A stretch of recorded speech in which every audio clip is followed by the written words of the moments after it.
Mike Ditka is quoted as saying, "Leadership in sports isn't just about being the loudest voice or the fastest player. It's about inspiring others to rise to their best, leading by example and uplifting the team both on and off the field." Let's talk about leadership through sports on today's episode of the Playing with a Purpose podcast.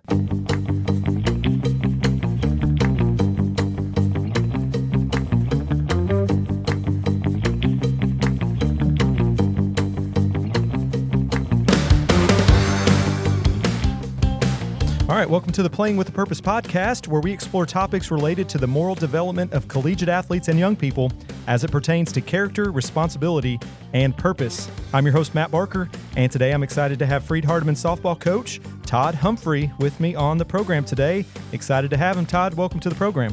Thanks, Matt. Glad to be here. Appreciate what you're doing. Glad to have you on, and there's a few different reasons I had you on. I know you pretty well. I've worked with you for quite a while when I worked in the athletic department, and you're unique in a way that a lot of coaches can't say this, but for a long time you coached two sports at the collegiate level, and it's hard enough coaching one. You've been at Freed-Hardeman since 2000, so about 25 years, and 3/4 of that time, I would say, if not more, you coached volleyball and softball, and now you've dedicated all your time to just softball. Probably have seen a lot with leadership from not only you, but also from the players that you've coached over the years. So that's why I really wanted to have you on today to talk about the topic of leadership through sport. What was it like coaching two for all that time, though, Todd? Yeah, I know that's probably a challenge to do that. It was a challenge. I really didn't know exactly what I was getting into when I was hired by Coach Charlie Smith, our athletic director, in 2000. He gave me the opportunity to coach two sports, and I had coached those in high school before I came here. So I was comfortable with a sport, but I really don't think I had an idea of what the time involved would be. At that time, I did not have an assistant coach or anything, so it was just basically me and the team. I was able to get some graduate assistants and some managers, but as you know, having that other adult person there with you on road trips and everything else is important with two teams. Yeah. And now tell us a little bit about, we mentioned you started at Freed-Hardeman in 2000. You were in Memphis, I believe, before that, grew up in Arkansas, but tell us a little bit about your background, kind of what led you where you are today, so our listeners can get an appreciation for how you got where you are today. Well, sure. I attended college at Harding University in Searcy, Arkansas, right after high school. Played baseball there for a little while, and then I fell in love with a volleyball player. Kind of introduced me to the sport of volleyball, and I grew to love it. So I got involved with volleyball by just being a manager, basically, and then finally moved up the ranks to assistant coach or a graduate assistant at the time. Did that for, I guess, 3 or 4 years while I was finishing up my education. And then after graduation, I got a job as the head volleyball coach at a school at Harding Academy in Memphis. And by that time, I'm married, and Susan, my wife, and I just moved to Memphis. You know, a lot of coaches will agree to this, that when you're in high school, you coach whatever they ask you to coach. Right. And I worked with volleyball, I worked with basketball, I worked with baseball, I worked with softball, and I picked up a little bit of everything, and I'm not sure I'm a master of all of them, but at least I could put the students to work, the athletes to work, and compete. And that's what I wanted to do. Right. And then this job came open in 2000, and we were ready to make a move from the city to Henderson, Tennessee. We had 2 children at that time, and then we had our 3rd child once we moved here in 2000. And another interesting thing about you, I mentioned you coached 2 sports. Now you're dedicating your time just to softball. But one of the interesting things is one of your former players, Amanda Cunningham, which is now Amanda Bretherick, I guess we should call it, since she is married now, is now the head coach of the volleyball team. So kind of explain that to me. We're talking a lot about leadership. Was there something that you saw in her from a leadership standpoint that you thought she would make a great head coach someday when you had her as a player? And kind of talk about that transition from having a former player that now is the head coach. Tell me a little bit about that. Well, in 2020, we were able to start hiring assistant coaches. We added JV program, and we had more people on the roster, which gave us the opportunity to hire assistant coaches. And I knew Amanda.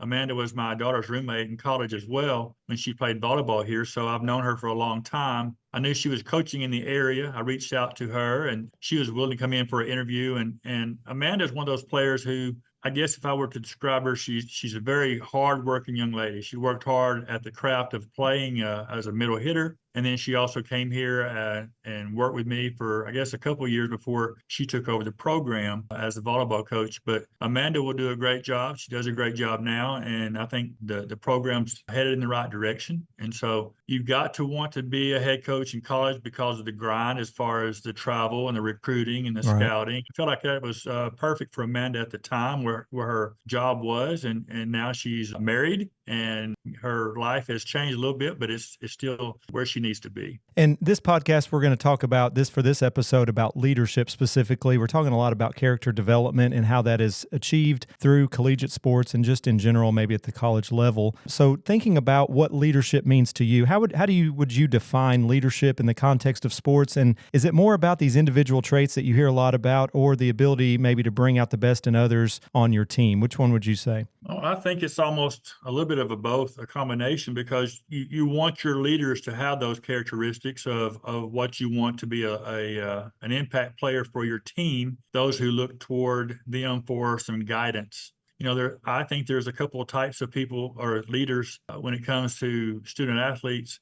You've got those who lead by just example. They just go out there and they play hard and they do their job every day. And student athletes follow them. And then you have what I call like the rah-rah, the cheerleader, the person who will kind of get up and, I don't say get it in your face, but the yelling, the screaming, let's go type stuff that gets a team fired up. The energy, Yeah, the energy.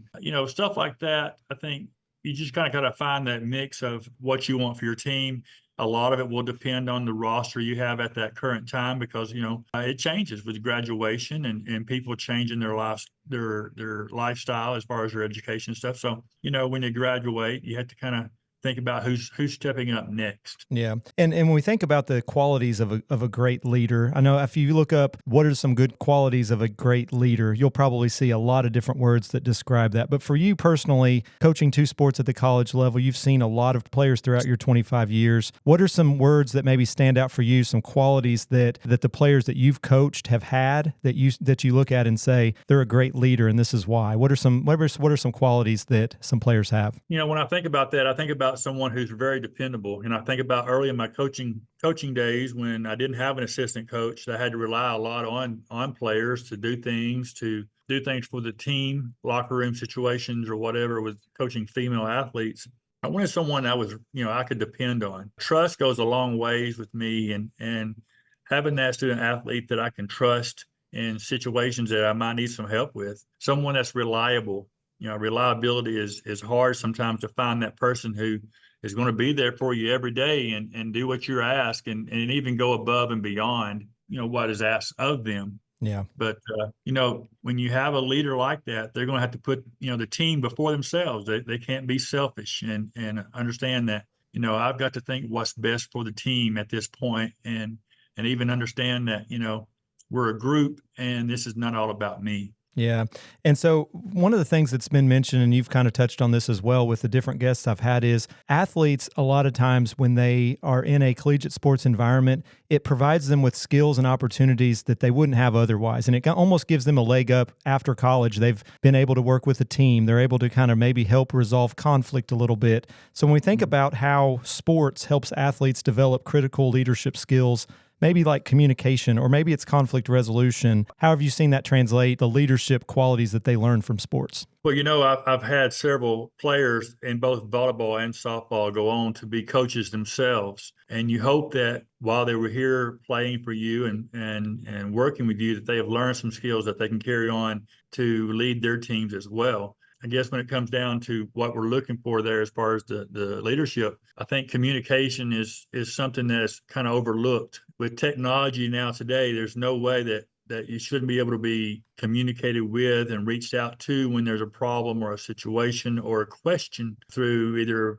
phone or text or whatever. I'm a big face-to-face person. I like it when my kids come in and talk to me face-to-face. Right. And I put these young ladies, we have currently right now for softball, and it changes from year to year, but this year we have four captains. We let this be chosen by the team, and it was just four good kids that I felt like are going to have different qualities as far as what they can add to the team. And I put them in these roles, and they had to make some tough decisions on how they're going to lead their teammates. It's a tough situation sometimes when they're trying to explain things that we need from their teammates. They're like, who are you to tell me what, And so Right. sometimes the friendships are pushed a little bit, but I feel like when you put them in a situation where tough decisions have to be made, challenges them to think a little bit. And then what you do, you go back afterwards after the conflict or anything like that, and you talk them through it and see kind of an evaluation and what they can do better. And hopefully they can learn from that experience of being in that role that will carry on, no matter what they're doing, if they're coaching or if they're management major at a big company or something, they know how to deal with their employees and the people who they Yeah. work underneath them. Yeah, absolutely. And you mentioned this a little bit, but the things that you learn from maybe a mentor or coach that you've had, a lot of times that translates into how they do things differently. So you mentioned a few of the players you've had have went on to be coaches, and you mentioned hopefully some of the things that you were able to teach them will help them in that career. What's maybe a leadership lesson that you learned from someone maybe that taught you, maybe a mentor or a former coach that's kind of stuck with you today when you're leading other players today? Well, I try not to make fast decisions. I want to think things through. Sometimes your mouth kind of gets you in trouble when you say things you haven't thought through. Sometimes your actions are seen harsh. I can think back in high school where I overreacted to something that was happening on the volleyball court, and I showed my temper. I hit the chair beside me and made a real loud noise. And I was just frustrated with, I don't know if it was a call or a bad play or what the situation was. It's been a while. But I do remember the fact that I made this loud noise. And when I looked down the bench, I had a lot of girls who were tearful. Their eyes were Mm, tearful. They were scared.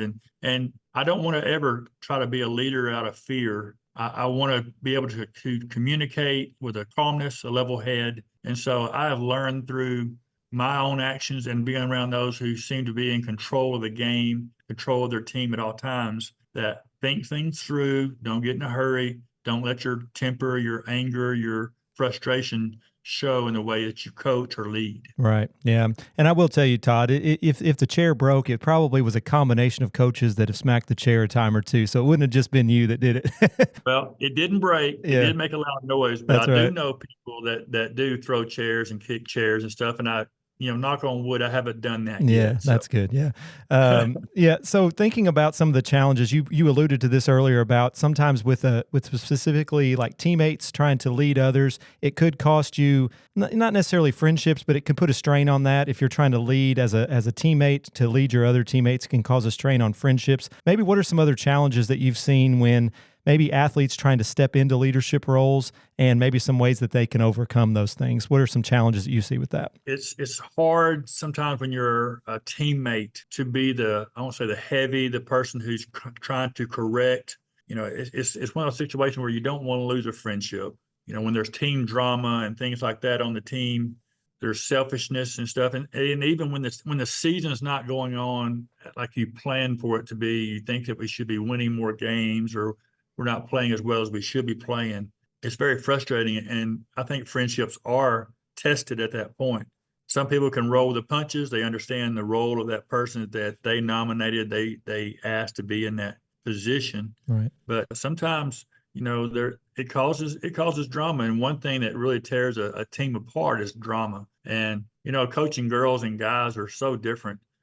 Coaching girls and you say something, they're so emotionally sometimes led by emotion, and it does cause team drama. And if you're coaching guys, they can have a yelling match, whatever, pushing match, and then they're ready to play ball the next day. And Right. so, it's I think sometimes it causes stress on that relationship if the season's not going well or they're not playing well, and you're just trying to be there for them, and they just don't take it very well from that standpoint. Yeah, and sometimes they don't realize maybe the opportunity they have to grow from that at the time that they're going through it. They realize later maybe that, a Yep. losing season wasn't great to go through, but you learn a lot from that. We talk a lot about Yep. how you learn through failure, but Yep. sometimes it's hard to learn from failure in the moment that you're going through it. It can be a challenge for sure. Thinking about some, the leaders that you have their senior year maybe weren't always leaders their freshman year. So what are some advice that you generally would give? Not that every player is the same necessarily, but is there some advice that you would give to someone that wants to possibly be a leader in the future, leadership abilities that they could learn, and maybe some advice that you would give to someone like that?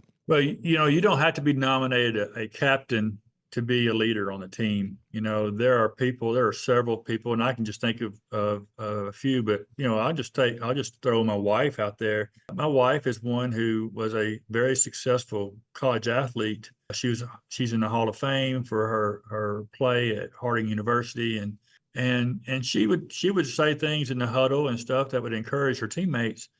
But she was also, I mean, she played hard, she practiced hard, she worked hard every play. It wasn't like she took a play off. And you have these young kids who are freshmen come in, and if you can see that, I mean, we have a group of 6 freshmen this year, and I can see some things in those young ladies who they've been here a semester, they're learning a little bit more, being more comfortable.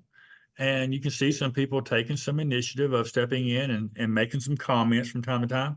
But you can see those who are pushing themselves in practice, and you can see those who are not pushing themselves in practice. Mm. You don't, like I said, you don't have to be a voted captain to be a leader. People can come and watch how you perform and stuff and see those leadership roles. So when we're thinking about, too, the different leadership styles, and I think at the beginning of the podcast you mentioned this, where you have those rah-rah leaders, you have those that are more energy, they bring that energy, and there's also those that lead in other ways. So how important is it to have those different leaders? You have those different personalities, sometimes you refer to it as. You have kind of a culture as a team that you want your team to kind of abide by, but you also have these different players that can bring out the best in your team.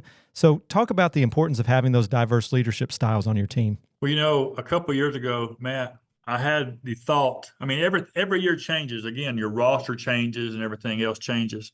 I've tried it where you have no captains. We just talk as a team, as a whole, everybody's involved. I've had it years where I've had a captain from the sophomore class, a captain from the junior class, and a captain from the senior class. So you always have that rollover effect as far as captains. 2 or 3 years ago, I had 3 captains, and I won't call their names, but they were all different types of leaders. One was the rah-rah, play hard, run through a brick wall type player for you, getting dirty every play, sliding in hard, whatever type of player. And then I had the player who was very analytical. And when we had a problem or a situation come up that we needed to think through, I could look to her and kind of get some, I guess, feedback, information from her. And then Sure. I had the one who was emotional, who could go to talk to these young ladies and be their friend, but yet be their leader. And so I won't say a stern, but they weren't intimidated by her coming and talk to her. So those 3 different girls, and like I said, I won't say their names, but they all had different qualities, which made up a great group of captains that year.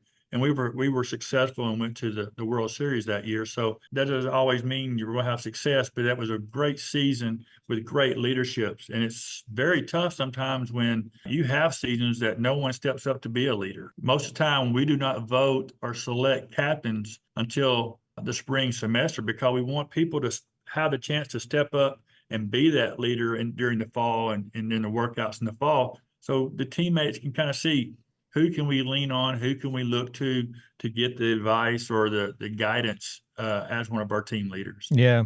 And what role does the coach play in that? You're looking for these different people who are going to step up. Does the coach play any role in that, or is it kind of how the teammates respond to them? And how do you cultivate that maybe as a coach? Well, I think it's how the team responds to them, because, there's going to be situations I can only go out and visit at the mound in the circle one time an inning or whatever. Yeah. So you've got to have people on the field that you depend on and you can count on to be that person. It goes back to what we talked about earlier in the podcast, where you have to be able to communicate with them and they have to be able to communicate with you. I very seldom get surprised by those who are picked, if that makes sense. I can usually pick them out, and it usually comes out to the votes and stuff of who's going to be selected as the captain. Right. I've even had people before, I won't call names, but they've almost campaigned to be captain. They wanted to be captain, Yeah. and you could kind of tell that they wanted to be in that role. So they didn't put up any signs, vote for me or anything, but you could tell that they were kind of going above and beyond to win that confidence in their teammates, because they wanted that challenge. They wanted that role. They wanted to be the leader for that group. Yeah. So if you had to say one thing, what's the most important thing a coach can do to promote leadership development within their team. And we talk a lot about on this podcast about how leadership, learning these qualities can help you develop character as well, because leadership, a lot of times, especially when we think about some of the core values of the NAIA, servant leadership, right?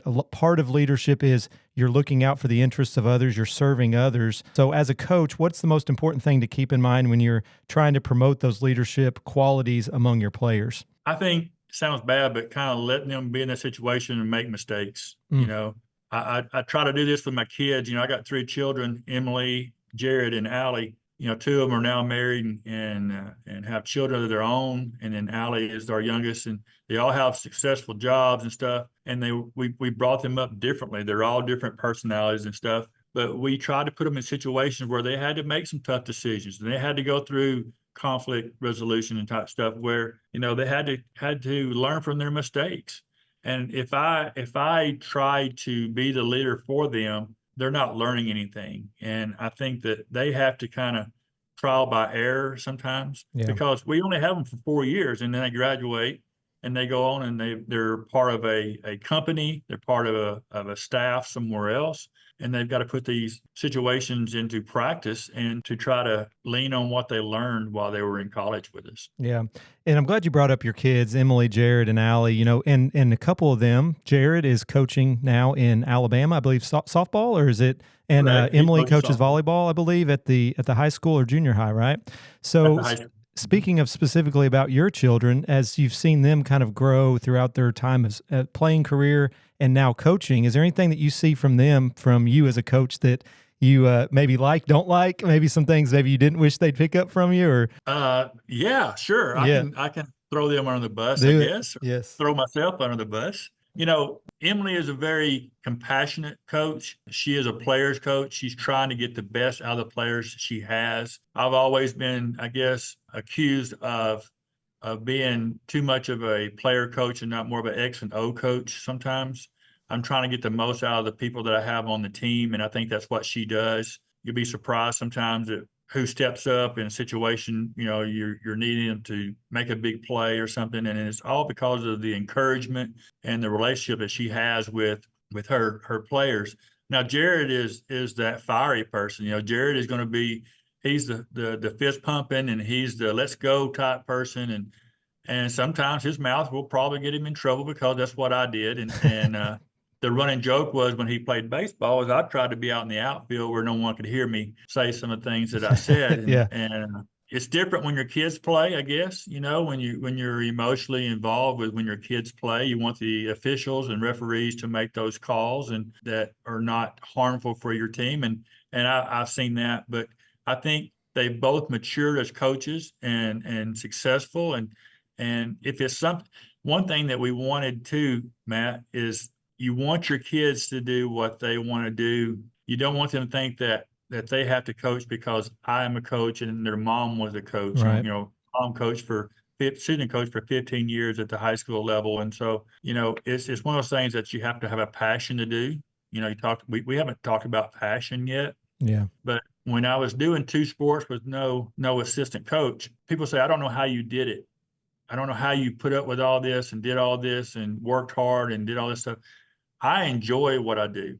I've made the comment several times. I want to retire from Freed-Hardeman. I want to be one of those coaches that are looked at when I do retire, that I was successful and I was good for the school. I was good for the student athlete. I don't say a legacy, but you want to make sure people remember that it was a good situation. Right. And I think that passion part makes a difference, and it goes back to the student athletes as well, where to be a leader, to be that person, you really got to enjoy the game. I think about Cassie Hayes. Cassie played ball for me, and then she worked for me for 1 year as an assistant coach before she got her own head coaching job. I don't know that I've coached a more passionate player than Cassie Hayes. You could tell when she was on the field and off the field the difference in the level of play by the energy that she brought on the field. And I know you probably saw her play some while you were with the athletics, and that energy and that passion just fed over. It was infectious to the team, where we just caught fire and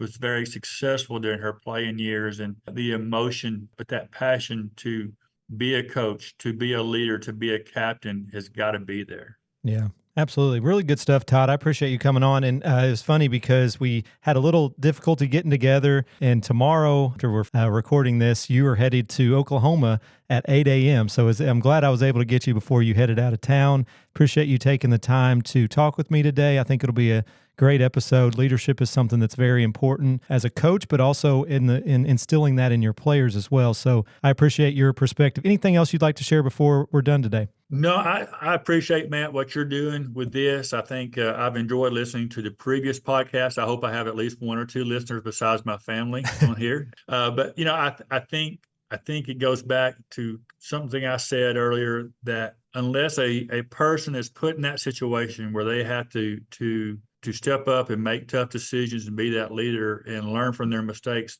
they're going to have a hard time. Some people are born to be leaders, and some people develop into to be a leader. So you got to find that right person who is cut out for it, or that is wanting to be that person to learn and to grow as a leader. So if people are listening out there to me and you're looking for those people on your teams, put them in situations, help them make those decisions, teach them and correct them. And that way, when they get through playing ball for you down the line, 4 years, how many years they play ball for you, hopefully those things rub off and they are successful in whatever job they're doing, from teaching to managing a company. You can't beat experience. You can't beat experience. Yeah, really good stuff. I think that's a good way to end it. Todd, again, appreciate you being with me today, and good luck with the games this weekend in Oklahoma. Thank you. All right, thanks for joining us for this week's episode of the Playing with a Purpose podcast. Special thanks again to Todd Humphry for being my guest this week. Be sure to check out this episode and future episodes on Spotify or anywhere you listen to podcasts. This podcast is also proud to partner with the Ministry League Podcast Network. You can also find the Playing with a Purpose podcast on the Freed-Hardeman Athletics Champions of Character website